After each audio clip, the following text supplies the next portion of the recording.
that was a huge disappointment. Hello everybody, this is Nabil Salam, also known as the Noble Player, and today I just finished watching Sony's State of Play. I didn't get a chance to watch this live when it came out because I was busy with a lot of other things, but I just watched it recently, and now I wanted to give you my quick thoughts about it, which, yeah, it's pretty bad. This isn't very good, like, pretty much at all. But what I'm gonna do is actually in this video is we're gonna go through each and every announcement that they have brought up over here. I'll give my quick impressions of them and what I think. We're not gonna go for like the whole I may not go for the whole video depending on how things go, because to be honest, a lot of the games at the very beginning are really unappealing, all of the announcements anyways. So if we just start off right over here, this is actually, if I just click over here, yeah, this is a new game called Concord, which in of its own self, we just take a look over here. They're showing us a lot of the cutscenes, introducing some of the characters. It looks a lot like Guardians of the Galaxy when you really start to watch it. Again, so I'm not going to show you the whole thing because, again, I think cutscenes in video game trailers are just kind of annoying. But if you just continue looking over here, over there, you can see that it is actually like a 5v5 or like, you know, action shooter with like live service elements. It doesn't, to me, like look really appealing. It kind of actually like kind of takes me out, honestly, of this project. I'm kind of shocked that they're still making a lot of these games. Like, we know that, like, for example, Overwatch was popular like around like 10 years ago, but since Overwatch has died, in that case, like, I don't know why they're making a game like this. It seems really risky to do. And again, like, when it comes to live service games, I'm just very like, you know, yeah, we'll find out and we'll see about it. This game is gonna come out on June, I believe. I just take a quick over here. Yeah, so it's coming out on June 6th. Well, I guess we'll see how that turns out, but it's not appealing to me at all. I spent way too much time on that vote, like 10 minutes on this, kind of strange. Then we got actually an upcoming PC port for God of War Ragnarok, which, yeah, okay, you know, it's typical as it is. You see unlocked frame rate, you know, superior graphics, really. So, yeah, okay. So, I mean, it's cool that now PC players have a chance to play the sequel to the 2018 reboot. It's nice to get that as a grab. I personally didn't love this game. I thought it was fine, really, but I don't think the narrative was as strong, really, as the previous story. But it's still, you know, I think it's still a nice get. If you like God of War 2018, I think you should give this one a chance and see what you guys really think about it. Yeah, so it's going to be September 19. Let me just double check. Yeah, sorry about that. So September 19. So just a couple months, anyways. Then we got this game that I'm telling you, like, it looks a lot like it's another Dynasty Warriors game. Again, I'm getting really annoyed, but so many of these there's so many of these type of like hack and slash type of those like, you know, frequent action like type of those games. It gets very monotonous. I'm kind of surprised how many we had those. Maybe because I played a lot on my Nintendo Switch, and I noticed that the Switch has too many like Dynasty Warrior games. And every time I look at one of these, I'm just like, they look kind of dull, and they just kind of like, again, it's like the 10th Dynasty Warrior games this generation. I don't know, but yeah, see, Dynasty Origins doesn't really appeal to me in 2025. So even they're showing games that are coming out by next year without a proper release date. Then they gave us this trailer, which again looks like a really weird like mobile like 3D platformer with like really cute like anime looking characters. Like, oh god, like, okay, this is not really for me. Again, so not my type of thing.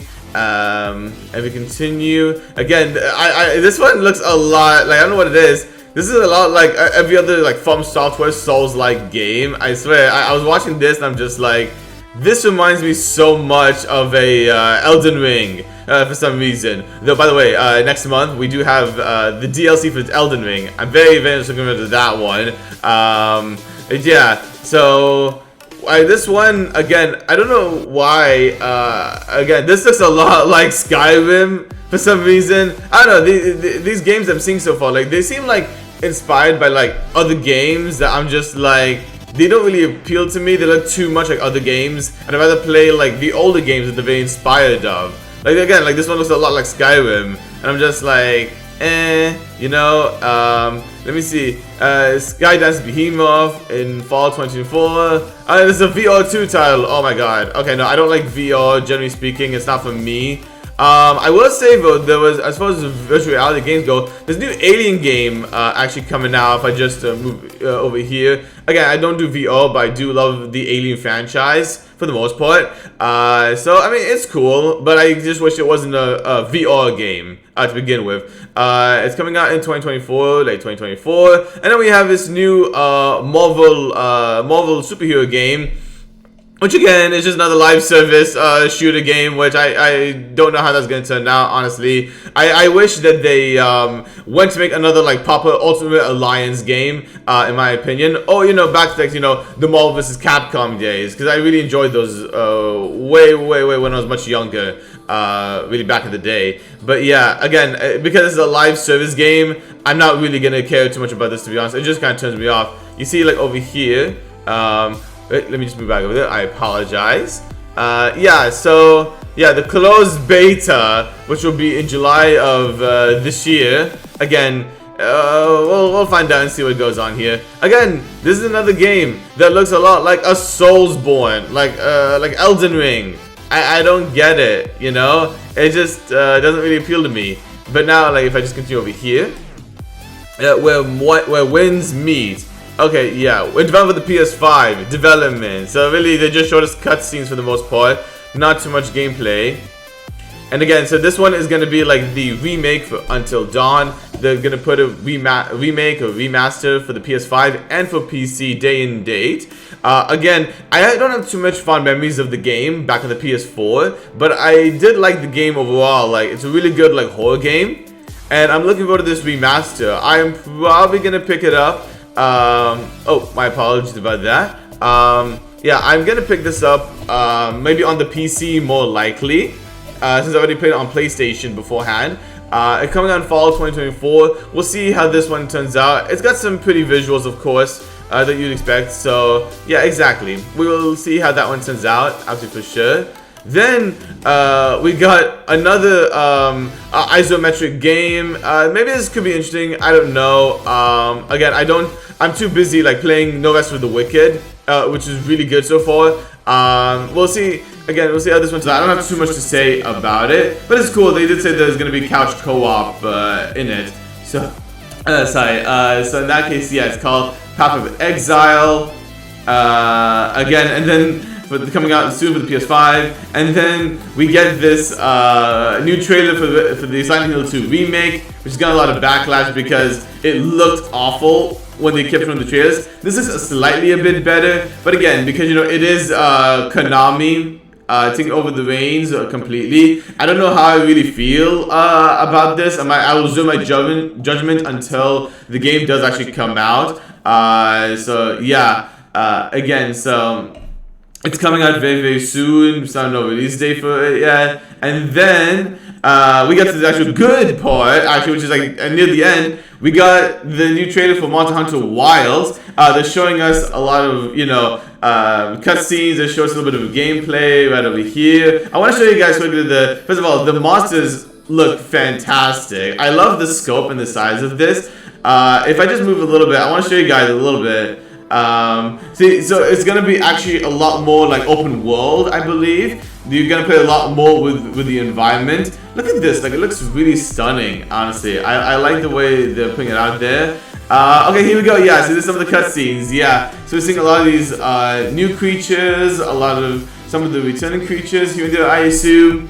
But yeah, no, I mean, I'm a really big fan of Monster Hunter since Monster Hunter Rise. Back on the Switch, it got me to play all the previous Monster Hunter games, including World, which this new Rise looks like a amalgamation of like World, the scope, and Rise in terms of a lot of its intricate gameplay. But yeah, I'm very excited about this. Again, I hope like when we have the online multiplayer down the line, when they announce stuff like that, I hope it'll be really good. Yeah, and you can see Monster Hunter Wilds. It's coming out in 2025.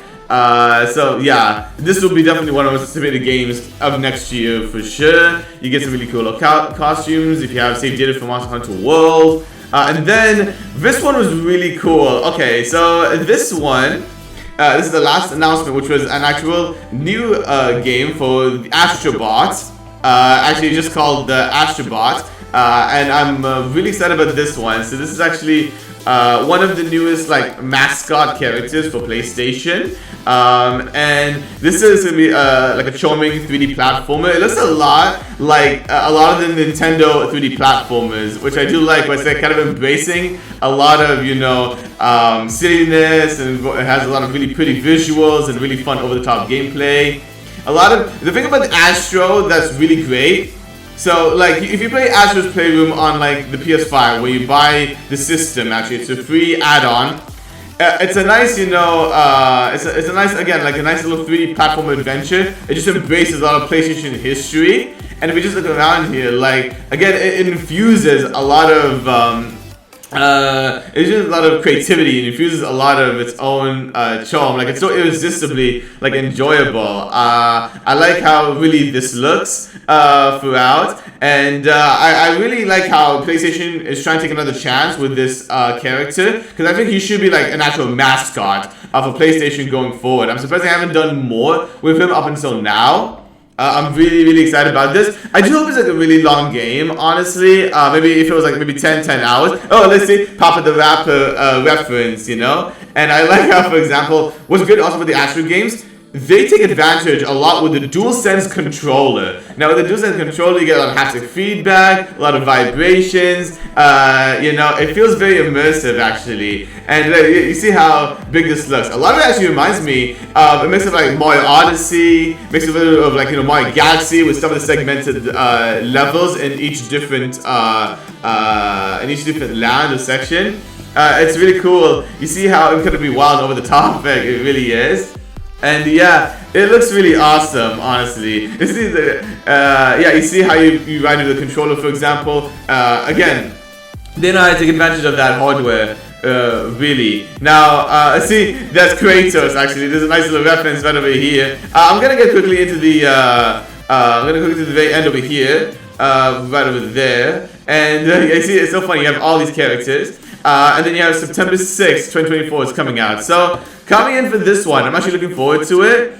I hope it's really good, and I hope it's worthy, like, a worthy part of, like, the PlayStation 5 catalog, which I think is just very lacking nowadays. But yeah, unfortunately, that's kind of pretty much it. Like, I didn't really like a lot of things that were going on. I don't like how PlayStation, especially this generation, rely too heavily on third-party support, and a lot of the third-party support really don't look all that appealing. They seem like, things that you have played before, for example, or they rely too much on like live service games, which don't have a lot of long playability. Now, who knows, Helldivers 2, I didn't think that was going to be any good. No one's going to talk about it, but it's going to be a major success.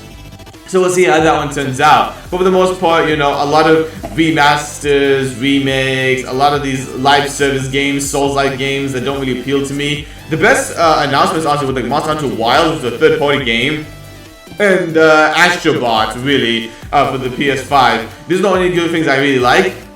It's kind of a bit of a sad thing, and again, I just want to hope for PlayStation within this generation to produce a lot more games. I feel like it's just been very stagnated. Like, it's really hard for me to play a lot of games on the PS5.